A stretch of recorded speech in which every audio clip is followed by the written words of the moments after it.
Good day, everyone. Let us now proceed with our lesson 4, which is the composition of functions.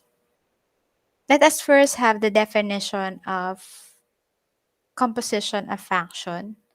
So definition goes like this. Let f and g be functions. The composite function denoted by f composite g, or it can be read as f circle g, is defined by f composite g of x is equal to f of g of x. Okay, as you can see here, composition or function or composite function are function inside another function. Okay, function inside a function of function, a function of function. Kung kahit ilan yung given. Okay? The process of obtaining a composite function is called function composition. Okay? So, let us do the function composition. Let us have some examples. So, given f of x is equal to negative 4x plus 9 and g of x is equal to 2x minus 7, find f composite g of x. Number 2, same given, but then find g composite f of x. And then number 3, same given, but you are going to find g circle f of 2. And then number 4, as f of x is equal to negative 4x plus 9 and g of x is equal to x minus 7 and h of x is equal to x plus 1, we're going to find h circle g circle f of 2. Okay, let us start now. The solution for number 1. So given f of x is equal to negative 4x plus 9 and g of x is equal to 2x minus 7, find f circle g of x. Okay, first we're going to do the function composition. So, the function composition will be like this. So, ito yung sa loob, the innermost, yung function ng g of x, and then yung nasa labas is etong nauna, yung function ng f of x. So then, our function composition now is f of g of x. So this is a function inside another function. That is the definition of function composition. Okay? And then how to solve for that? So, unahin natin yung kung ano yung nasa labas. Yung nasa labas natin, f of x. So, we're going to use the value of f of x, which is negative 4x plus 9. Okay, ito yun. Negative 4x plus 9. Kaya lang, in place of x, we're going to put the function of g of x. Kaya siya naging negative 4 of g of x plus 9. So, in place of x, of the function f of x, we're going to substitute the function of g of x.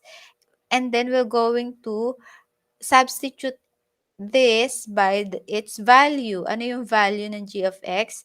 The value of g of x from the given is 2x minus 7. So that is why it become negative 4 times 2x minus 7 plus 9. Okay? Let us perform the operations. So this is multiplication. Negative 4 times 2x minus 7. So first, we're going to distribute.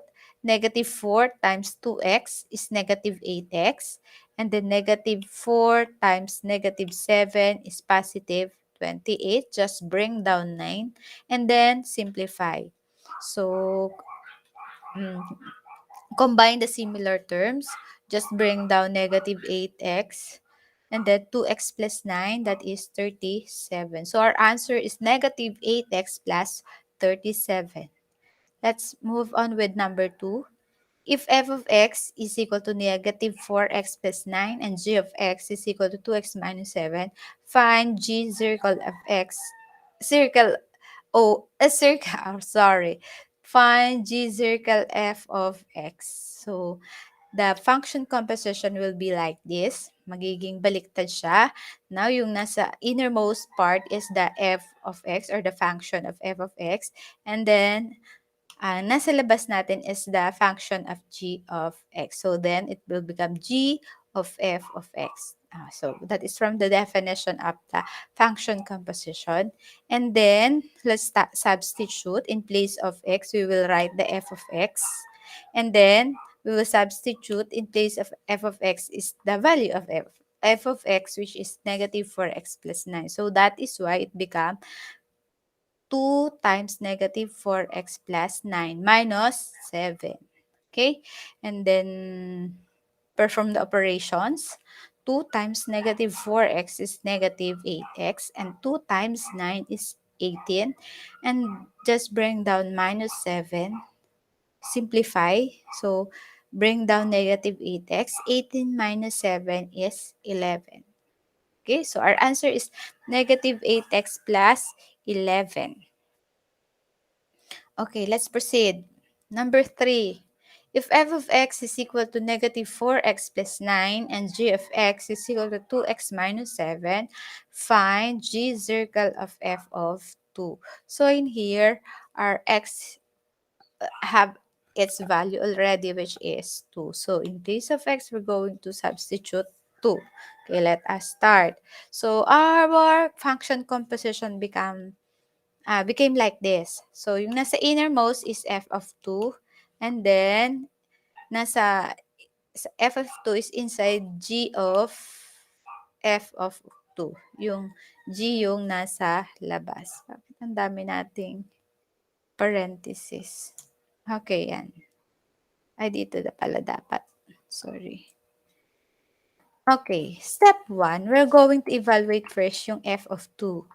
So, f of 2, ito yung gagamitin natin, yung value or equation ng f of x, which is negative 4x plus 9. And in place of x, we will evaluate this by 2. So, negative 4 times 2 plus 9. And negative 4 times 2 is negative 8. Bring down 9. The answer is 1. That is for f of 2 only. So, let us go to g of f of 2. So, ang ating g equation for function for g of f of 2 is equal to 2x minus 7, wherein in place of x, we will substitute the obtained answer from f of 2, which is 1. Yun ang isa-substitute natin. Hindi na yung 2, kundi etong the computed value of f of 2, which is 1. So, yan. Kaya naging 2 times 1 equals 2 minus, bring down minus 7. 2 minus 7 is negative 5. Our final answer is negative 5. Okay, let us have number 4. Given f of x is equal to negative 4x plus 9, g of x is equal to 2x minus 7, and h of x is equal to x plus 1, we find h circle g circle f of 2. So there are 3 functions here. So first, the f of 2, and then the g of f of 2, and then h of g of f of 2. So this is our function composition. H of g of f of 2. So first, let us solve the innermost part, which is the f of 2. So f, since f, ito yung gagamitin natin from the equation, yung negative 4x plus 9. So that is, in place of x, we will substitute 2 in here. Negative 4 times 2 plus 9. So f of 2 is equal to negative 8 plus 9. So the answer is 1. Okay, let us now solve for the g of f of 2. So our g is 2x minus 7. And in place of f of 2, the obtained value is 1. So substitute natin in place of x yung 1. So 2 times 1 minus 7. 2 times 1, 2. Bring down minus 7. The answer is negative 5. Okay, let's move on with the third step. That is finding or evaluating h of g of f of 2. So now our given for h of x is x plus 1. So there it is, x plus 1. And then our x is the obtained value or the answer from g of f of 2 from our previous step, which is negative 5. So yan, wait.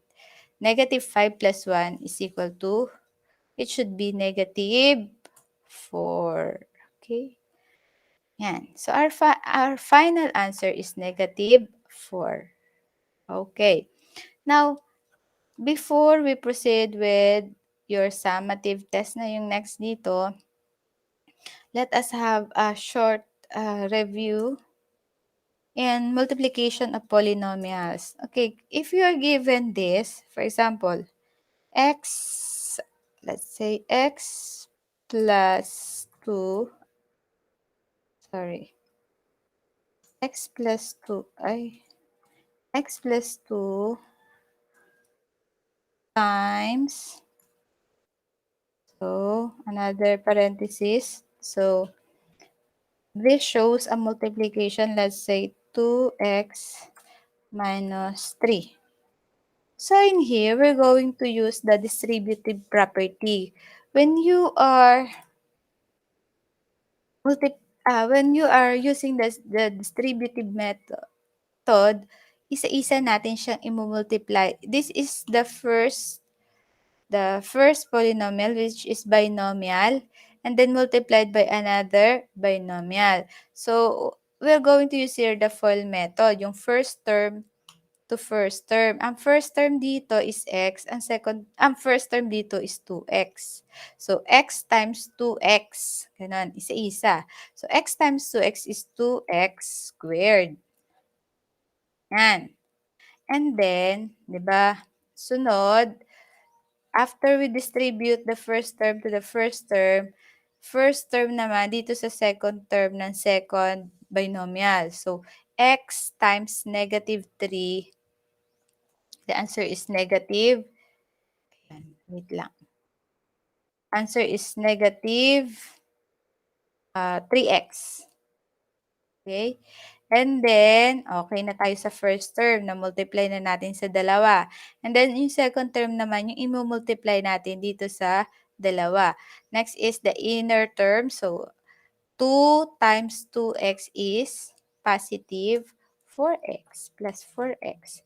And then, second term ng second binomial. So, 2 times negative 3 is negative 6.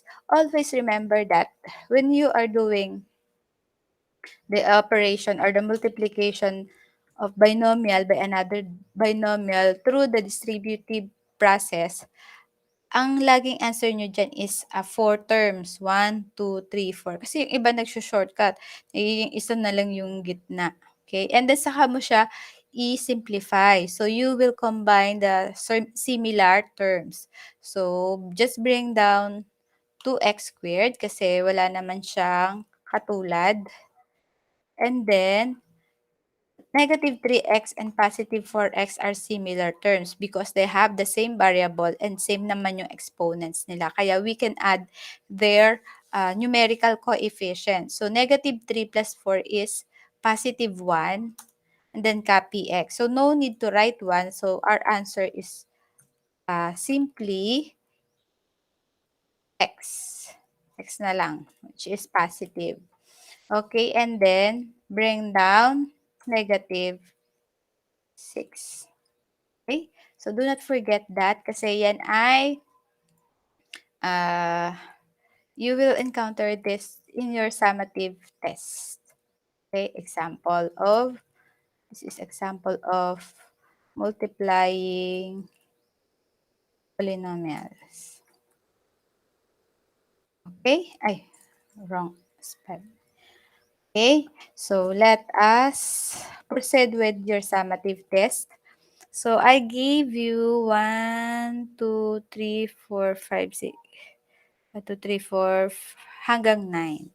So, I will give you the link for this summative test 4. But then, those who wasn't able to answer this through the Google form, so you can answer this on papers, okay? And then submit it during our retrieval. Okay, that's all for today. Thank you and goodbye.